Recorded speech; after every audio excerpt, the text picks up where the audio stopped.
Economía, el contador Eduardo Oyarzábal. Lo tenemos aquí ya a través de una comunicación vía Zoom.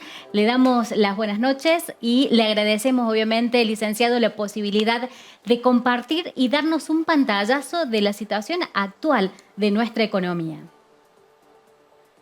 Hola, buenas noches. Al contrario, el agradecido soy yo. Y bueno, lo primero que quiero decir es que para mí es muy grato poder estar con la gente de Río Primero, ya que he compartido mucho con la comunidad allí de todo el departamento, tanto en el ámbito laboral como en el ámbito social, de allí de Río Primero, de Santa Rosa, de Montecristo, La Puerta, La Parda, Obispo Trejo. Es decir, así que tengo un gran afecto por toda la gente de Río Primero. Muchas gracias. O sea, un conocedor de nuestra zona. Así es, sí, sí, por supuesto, sí, sí. Tengo muchos afectos por allí. Bien. Muchas gracias. Licenciado Eduardo, ¿qué nos puede comentar acerca de esta situación actual? ¿Qué podemos destacar y cómo venimos ante esta incertidumbre? Bueno, precisamente esa es la palabra, ¿no? Estamos ante una incertidumbre. La situación actual es esa, porque con la renuncia del ministro Guzmán y con la venida de la ministra Balkis, todavía nos sigue generando un poco de incertidumbre sobre el rumbo que va a tomar la política económica, porque no está clara. No ha habido definiciones en cuanto a cómo se va a seguir en esta materia. El presidente tampoco ha dejado clara una política hacia dónde vamos. Y si nosotros nos retrotraemos un poco al año 2020, de la crisis, de la pandemia, donde hubo una caída del Producto Bruto Interno, y para poder paliar esta situación, el Banco Central emitió 1.200.000 millones de pesos, ¿sí? Entonces, y esta emisión sin respaldo se traduce directamente en inflación. Esto es lineal. Cuando el peso se devalúa, indudablemente que hay inflación. Y si a esto se le suma también hoy que tenemos una crisis institucional, la política indudablemente está directamente ligada a lo económico, y nosotros hemos vivido muchas crisis institucionales y por lo tanto también ha repercutido en la economía. El problema grave que tenemos obviamente hoy por hoy es la inflación. Y la inflación repercute en el asalariado, distorsiona los precios relativos, hay un desabastecimiento. Este desabastecimiento no se da porque no haya producto. Lo que pasa es que en épocas de inflación, aquellos que están produciendo no quieren arriesgar a vender su producto cuando no saben cuáles son los costos que van a tener para poder volver a reactivar la cadena productiva. Entonces, eso produce un desabastecimiento, o que las empresas decían guardar el producto para venderlo en un momento que haya mejor certidumbre, ¿no? Las medidas que venía tomando el gobierno y que todavía la mantiene, que es de aumentar la tasa de interés para frenar la inflación, es una receta de política monetaria que se ha aplicado muchas veces en la Argentina y que a la larga no da resultado, porque ¿cuál es la idea? Aumentar la tasa de interés para que los ahorros se canalicen a los plazos fijos y el dinero esté en el banco. De esa manera se disminuye la circulación monetaria y por lo tanto disminuye la demanda de bienes y servicios, con lo cual se mantendría el precio estable. Pero nosotros en Argentina estamos acostumbrados a que cuando hay inflación, lo mejor que podemos hacer es comprar bienes y servicios, precisamente. Entonces, no da resultado. Entonces, ese aumento en la tasa de interés genera otro problema, que es aumentar el costo de los créditos. Entonces, no hay posibilidades de producción si tenemos acceso a créditos caros. Sumado a eso, una presión impositiva elevada. En nuestro país hoy andamos entre el 45 y 49% de presión impositiva. Es decir, de los ingresos que uno recibe, entre un 45 y un 49% se va en impuestos. Es muchísimo. Y para aquel que produce, es un alto costo en su función de producción, ¿no? Tenemos una variable que no es cualquier variable, que es el dólar. Es un termómetro de la economía y de la política. Y hoy por hoy no se consiguen dólares porque no se está, o sea, se está exportando, pero no alcanza, no son lo suficiente para cubrir las importaciones. Y si a eso le sumamos que el panorama que viene es, en el próximo trimestre, pagar servicios de la deuda por 19.000 millones de dólares, y estamos en graves problemas. Yo no sé si Claro. va a poder cumplir esas metas el gobierno, ¿no? Son, licenciados, son muchas variables, obviamente todas repercuten tanto, como decíamos antes, a nivel internacional y a nivel local. ¿Qué es lo que tiene que hacer el ciudadano común, el que va a trabajar, cobra un sueldo a fin de mes? ¿Esperar? ¿No le queda otra?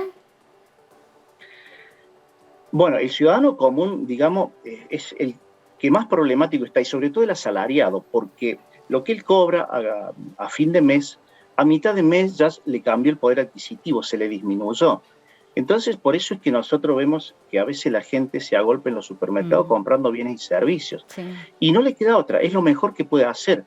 Ahora bien, después, ¿qué otra cosa le queda? Y muy poco, porque no tiene herramientas. No tiene herramientas y va perdiendo poder adquisitivo. Entonces, hoy por hoy, con la palabra que ustedes comenzaron, dijeron incertidumbre, sí. es una incertidumbre que tenemos para los próximos días, y más aún yo creo que la inflación va a seguir subiendo, porque tanto a nivel nacional como a nivel provincial hay previstos incrementos en servicios. Por ejemplo, el ENACOM autorizó, tanto en telefonía móvil, internet, TV por cable, 2 autorizaciones de incrementos en abril, y la otra es ahora en julio. El ERCEP tiene autorizaciones de aumento en los peajes.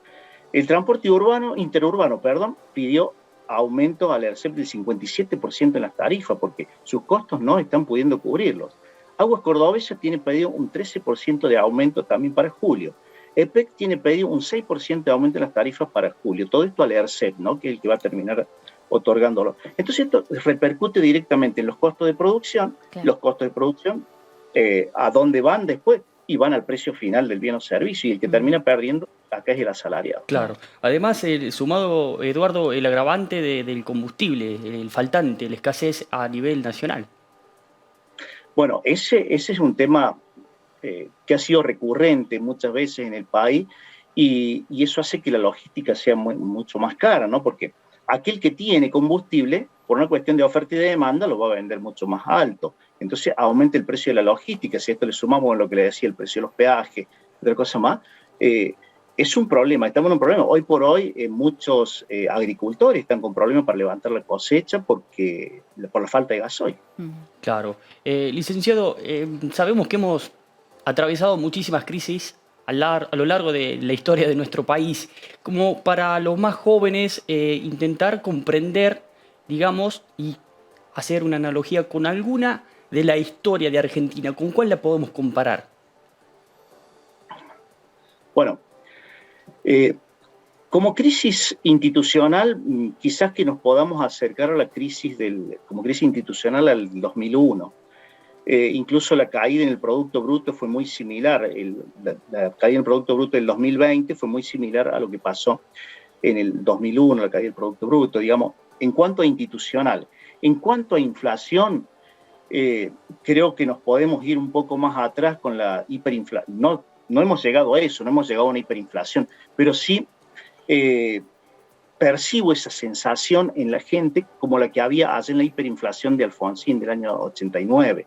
Me pasó, ayer andaba por el centro, voy a preguntar por una máquina, una ferretería, un comercio de ferretería, y me dicen, el precio es hoy a la mañana, a la tarde no sé. Y yo recuerdo que en aquella época pasaba eso, ¿no? Teníamos el precio, Claro, sí. a la mañana, y a la tarde podía cambiar. Así fue la respuesta. Digamos que es a lo que más me asemeja, ¿no?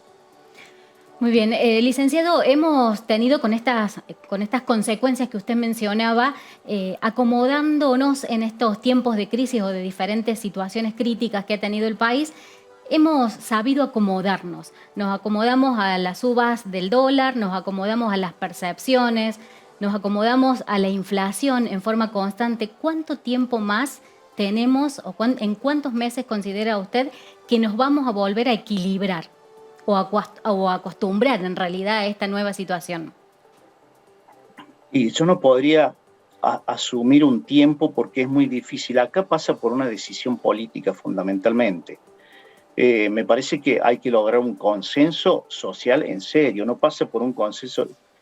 Partamos de la base que estamos en un gobierno que está dividido. Entonces, ¿cómo podemos mirar hacia adelante para que haya un consenso social con el resto?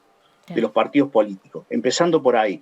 Y además no solo implica un consenso político de partidos, sino también de muchos actores sociales, sindicalistas, empresarios, ONG, los sectores académicos. Es decir, esto llevaría un tiempo bastante prolongado, pero sin lugar a duda que creo que es la salida que necesitamos. Pero hace falta una decisión política para eso.